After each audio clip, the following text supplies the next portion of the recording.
Southern China nilulubog ng maladilubyong baha. Ilang daang tao na ang nasawi.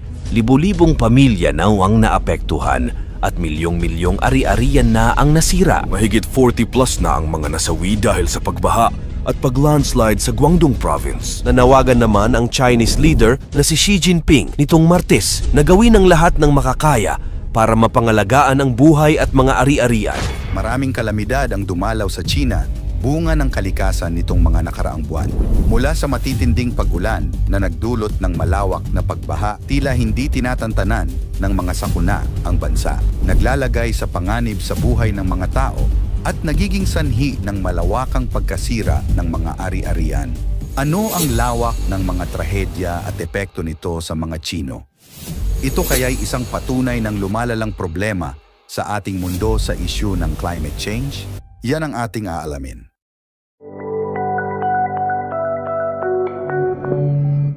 Highway collapse. Hindi na tinitigilan ng sakuna ang China nitong nakaraang buwan lamang ng Mayo. 48 katao ang nasawi dahil sa pag-collapse ng 60-feet segment ng isang expressway sa Guangdong Province. Ito ay bumigay dahil sa pasunod-sunod na malalakas na ulan sa lugar. Nasa 23 na mga sasakyan ang nakuha mula sa pag-rescue at 30 sa mga tao ang nasugatan. Mahigit nasa 184 square meters ng highway ang naapektuhan ng ulan at na-disintegrate. Dam failure. Halos 6,000 katao ang napilitang mag-evacuate sa probinsya ng Hunan noong July 6, 2024 dahil sa isang dam failure. Ayon sa state news agency na Xinhua, noong Biyernes ng hapon, nagkaroon ng problema sa Dongting Lake. Ang lawa na ito ay tinaguriang ikalawa sa pinakamalaking freshwater lake ng China. Ang rupture sa lawa ay may lawak na 226 meter, 740 feet, na nagtulak sa mga autoridad para ilikas ang nasa 5,700 na residente. Dahil sa pangyayari, mabilis na kumalat ang balita at mabilis na kumalat ang mga litrato at video na nagpapakita kung gaano kalala ang naging pinsala ng dam failure na ito. Makikita sa mga ito kung gaano inanod pati ang mga malalaking truck at sasakyan at pagbaha sa mga kabahayan. Umaksyon naman agad si Xi Jinping at nananawagan sa agarang pagkakaayos at pag-agap sa sitwasyon, ang hagupit ng buhawi sa China.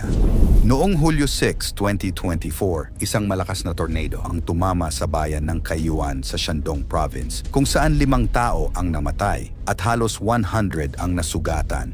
Ayon sa Dongming County Emergency Management Bureau, ang tornado ay nagdulot ng matinding pinsala kasama na ang pagkasira ng 2,820 na bahay. Ang mga dramatikong video na kumalat sa social media ay nagpakita ng pagbubunot ng mga bubong ng mga bahay at pag-alis ng mga puno habang tumatapon ang mga debris sa hangin.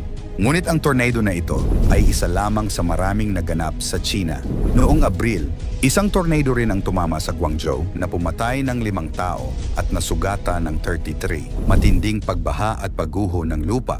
Bukod sa tornado, nakaranas din ang Southern China ng matinding pagbaha at pagguho ng lupa sanhi ng walang humpay na pag-ulan. Mula noong Hunyo 9, 2024, mahigit 13 katao na ang nasawi at libo-libo ang inilikas. Sa lungsod ng Meizhou sa Guangdong Province, 9 na tao ang namatay at mahigit 10,000 ang kinailangang ilikas. Mahigit 130,000 tao ang nawalan ng supply ng kuryente. Sa kalapit na probinsya ng Fujian, 4 na katao ang iniulat na nasawi dahil sa malalakas na ulan. Sa kabuuan, tinatayang mahigit 586,000 katao ang apektado ng kalamidad sa buong bansa.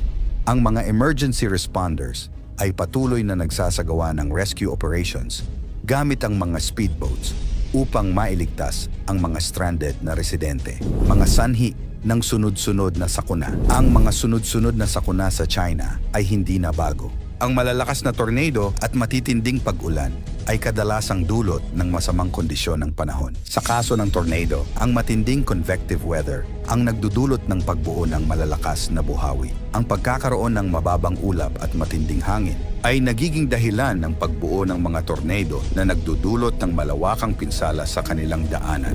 Samantala, ang matinding pag-ulan ay nagdudulot ng flash flooding at mudslides na lalo pang pinalala ng mataas na level ng tubig sa mga ilog at iba pang daluyan ng tubig. Ang mabilis na pagtaas ng tubig ay nagiging sanhi ng malawakang pagbaha na naglalagay sa panganib sa buhay at kabuhayan ng mga residente sa apektadong mga lugar. Severe drought. Dahil sa labis na nararanasang init, ang bansang ikalawa sa may pinakamalaking ekonomiya ay nasa peligro. Dahil sa panahon, ang lugar ng China na nagpe-produce ng bigas at trigo, wheat, ay nanganganib. Naapektuhan ng grabe ang summer planting season ng bansa dahil sa mataas na pagbabago ng panahon. Mayroong emergency alert sa 17 probinsya ng China na nakakaranas ng mainit na panahon. Kasali dito ang mga major agricultural regions na Henan at Shandong. Ayon kay Yang Wentao, isa sa opisyal ng probinsya, ang Henan ay ang China's top wheat producing region. Halos 1/4 ng total output ng China ay nagmumula dito.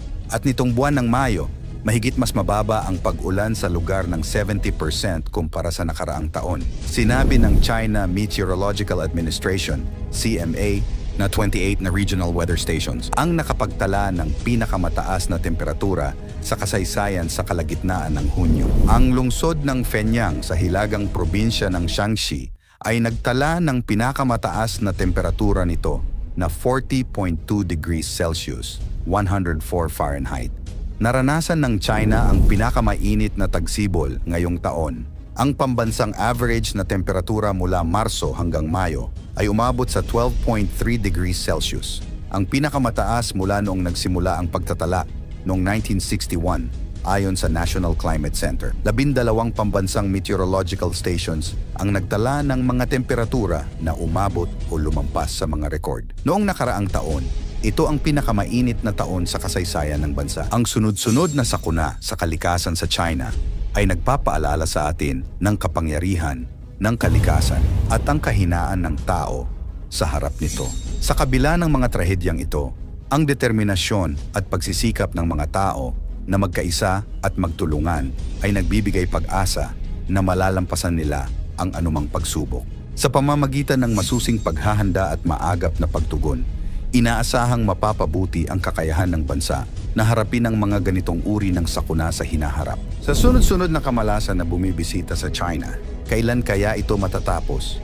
Ito ba ay karma at paghihiganti o sadyang nagkataon lamang sa bansa? Walang ibang mahika o komplikadong eksplanasyon kung bakit ito nangyayari. Siyensya na ang nakapagsasabi noon pa lamang na matindi ang bagsik ng climate change.